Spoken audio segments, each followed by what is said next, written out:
ಅರ್ಕಲ್ಗೂಡು ಪಟ್ಟಣದ ಬಾಲಕರ ಸರ್ಕಾರಿ ಪ್ರೌಢಶಾಲೆಯಲ್ಲಿ ಗುರುವಾರ ರಾಷ್ಟ್ರೀಯ ಶಿಕ್ಷಣ ದಿನಾಚರಣೆ ಅಂಗವಾಗಿ ವಿದ್ಯಾರ್ಥಿಗಳಿಗೆ ಯುವ ಸ್ಪಂದನ ಹಾಗೂ ಆರೋಗ್ಯ ಶಿಕ್ಷಣ ಕುರಿತು ಅರಿವು ಕಾರ್ಯಕ್ರಮವನ್ನು ಆಯೋಜಿಸಲಾಗಿತ್ತು.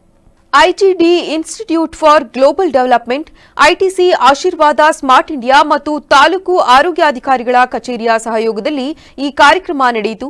ಕಾರ್ಯಕ್ರಮದಲ್ಲಿ ವಿದ್ಯಾರ್ಥಿಗಳಿಗೆ ಆರೋಗ್ಯಕರ ಆಹಾರ ಸೇವನೆ, ಅಯೋಡಿನ್ನ ಮಹತ್ವ ಹಾಗೂ ಅದರ ಕೊರತೆಯಿಂದುಂಟಾಗುವ ಲಕ್ಷಣಗಳು ಮತ್ತು ಅಸ್ವಸ್ಥತೆಗಳ ಬಗ್ಗೆ ಸಂಪೂರ್ಣ ಮಾಹಿತಿ ನೀಡಲಾಯಿತು.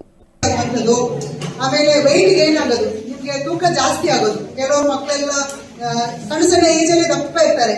ಸೊ ಹೇಳ್ತೇವೆ ನಾವು ತಿನ್ನದೇ ಒಂದು ರೊಟ್ಟಿ 2 ಚಪಾತಿ ಏನು ತಿನ್ನಲ್ಲ, ನೋಡಿದ್ರೆ ದಪ್ಪ ಇರ್ತಾರೆ ಅಂತ ಹೇಳ್ತಾರೆ. ಏನಕ್ಕೆ ದಪ್ಪ ಆಗೋದು ಬಾಡಿ, ಅದು ನಮಗೆ ಜಾಸ್ತಿ ಆಗೋದು ಅಯೋಡಿನ್ ಡಿಫಿಷಿಯನ್ಸಿಯಿಂದ ವೆಯ್ಟ್ ಜಾಸ್ತಿ ಆಗುತ್ತೆ. ಸೊ ಆಮೇಲೆ ಇನ್ನು ಬ್ರೆಡಿಕಾರ್ಡಿಯಾ ಅಂತ ಒಂದು ಆಗುತ್ತೆ, ಅದು ನಮ್ಮಲ್ಲಿ ಹೃದಯ ಬಡಿತ ಇದೆಯಲ್ಲ ಅದೇನಾಗುತ್ತೆ, ಸ್ಲೋ ಆಗೋದು, 60ಕ್ಕಿಂತ ಕಡಿಮೆ ಬರುತ್ತೆ, ಅದು ಬ್ರೆಡಿಕಾರ್ಡಿಯಾ. 60-65 ಇನ್ನೂ ಕಡಿಮೆ ಬಂದು ಸ್ಲೋ ಆಗಿ ಬರ್ತದೆ. ಸೊ ಇನ್ನು ಮೇಜರ್ ಡಿಫಿಷಿಯನ್ಸಿ ಕಾನ್ಸ್ಟಿಪೇಷನ್ ಅಂತ ಇದೆ, ಮಲಬದ್ಧತೆ. ಸೊ ನಿಮಗೆ ಅಯೋಡಿನ್ ಕೊರತೆ ಅಂದ್ರೆ ಮಲಬದ್ಧತೆನೂ ಶುರುವಾಗುತ್ತೆ.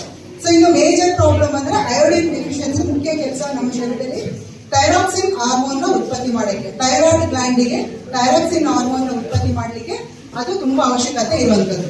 ಸೊ ಈಗ ನಮಗೆ ಅಯೋಡಿನ್ ಡೆಫಿಷಿಯನ್ಸಿಯಿಂದ ನಮಗೆ ಥೈರಾಯ್ಡ್ ಗ್ಲ್ಯಾಂಡ್ ಎಲ್ಲಿದೆ ಮಕ್ಕಳ, ಯಾವ ಜಾಗದಲ್ಲಿದೆ?